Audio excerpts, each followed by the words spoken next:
Dulur, sekarang ini kita berada di depan stasiun kereta api McPherson Square. Ini lagi orang pulang kantor, jadi banyak yang masuk ke kereta api bawah tanah. Dan juga daerah yang kecil ini, Neng, sebelum masuk ini, sebelum tangga itu ke bawah itu banyak itu kalau malam itu orang-orang tunawisma itu yang tidur di situ. Nginep di situ? Tidur di situ. Oh, dengan selimut segala? Dengan selimut segala, Pak. Dan bahkan musim dingin pun juga mereka di situ, Neng. Oh gitu? Apa nggak kedinginan? Kedinginan. Cuman nggak ada pilihan mungkin ya. Dulu emang di Amerika ini, belakangan ini sepertinya tunawisma itu semakin kelihatan. Karena misalnya di Los Angeles ya, itu katanya yang namanya kam-kam tunawisma. Bermunculan di mana-mana. Bermunculan di mana-mana. Memang ada yang memberi mereka lahan untuk mendirikan rumah kecil-kecilan kayak gitu, tapi juga ada yang memberikan tenda gitu, Ca. Dan itu akhirnya terus dianggap mengganggu pemandangan kota, Neng. Jadi kemudian ada jumlah camp-camp kaum tunawisma yang dibubarkan oleh pemerintah, kemudian juga mereka ya harus nyari sendiri. Nah, ngomong masalah tunawisma di Los Angeles, Neng, itu ada daerah namanya Skid Row, itu jalan lah namanya ya. Nah, di situ memang menjadi pusat berkumpulnya warga tunawisma di situ. Jadi mereka mendirikan tenda-tenda di jalan sepanjang jalan, Neng.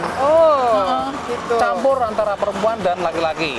Iya, Skid Row memang udah terkenal itu, Ca. Daerah yang rawan dan juga mayoritas itu kaum miskin. Betul lah, yang kasihan itu kaum perempuan yang menjadi tunawisma, Neng.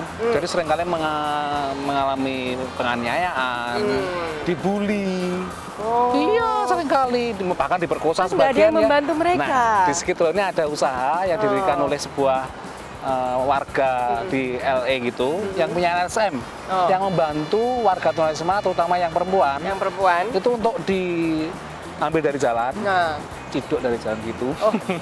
Oh diciduk? Enggak. Serem sekali. Enggak, ya pokoknya diminta untuk bergabung dengan mereka. Di situ diajari macam-macam keterampilan macam-macam untuk menyiapkan mereka setelah nanti tidak menjadi tunawisma. Memberdayakan ya? Memberdayakan, ada yang menjahit, potong rambut, salon, dandan, masak dan sebagainya. Aku lihat liputannya.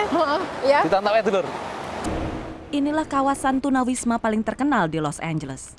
It's a place where everybody is dumped, you know, and if you don't ask for help, you're not going to get help. Yolanda kini berprofesi sebagai barista. Hidupnya berubah 180 derajat dibandingkan 2 tahun lalu saat masih tunawisma dan tinggal di kawasan berjulukan Skid Row. For people to looking at you like you're nothing, treating you like you ain't worth nothing, that's the hard part. Tapi di Skid Row lah ia justru bertemu peluang. Downtown Women's Center memberikan pendidikan dan penyaluran kerja untuk perempuan tunawisma. Mereka mendapatkan pelatihan di butik, kafe, serta bengkel keterampilan tangan seperti ini.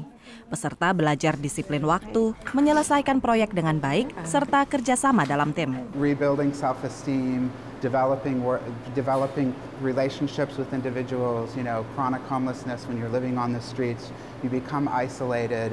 So this is an opportunity to really deal with those issues. Dari sekitar 58.000 tunawisma di Los Angeles, seperempatnya adalah perempuan. Salah satu faktor penyebab adalah mahalnya tempat tinggal. Perempuan yang hidupnya pas-pasan selalu beresiko tinggi menjadi tunawisma. Mereka yang akhirnya hidup di jalan menghadapi gangguan mental dan trauma masa lalu, sehingga pusat ini memberikan bantuan konseling, kesehatan, dan sistem support. They come into the workshops, they might not have a really great a community of friends or a support network, but they're entering this safe and supportive environment which offers that for them.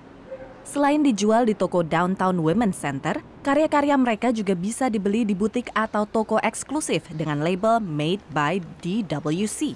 Sejauh ini cukup laris. We have been very pleasantly surprised. It is something I'm now working to get the other 5 Bloomingdale stores in the Los Angeles market to start carrying as part of their assortment. Yolanda beruntung menemukan jalan karir yang dicintainya, membuat kopi dan minuman lainnya di kafe ini. Ia langsung dapat kerja seusai training. Dengan gajinya, kini ia mampu membayar apartemen dan bersemangat hidup. It feels unreal, and because sometimes I think when I wake up that, you know, it's real. Do I have this real job, a real job that I really love? Setidaknya Skid Row kini menawarkan secercah harapan bagi para perempuan tunawisma untuk bisa bangkit dan hidup mandiri. Dari Los Angeles, California, tim VOA. Oh gitu ya Cak ya programnya ya. Itu apa itu memberdayakan perempuannya. Dan supaya mandiri, Ya. jadi tidak tergantung terus kepada orang lain. Ya. Dan tadi Ibu, saya tadi lupa namanya saya, itu akhirnya terus mandiri. Jadi yang biasanya stres kalau pagi ngapain ya, tidur di tenda, sekarang udah bisa nyewa kamar di daerah sekitar situ, punya pekerjaan. Penting itu. Menemukan kepercayaan diri, itu penting. Ada yang lewat itu. Ngapain dia? Nggak ngerti. Kaget, tapi kan Ingin menyapa dewe. kepada pemirsa di rumah itu. Bunga-bunga ya. Ya, seluruh obrolannya parkir di sel, terusnya sawise Pesen-pesen iki.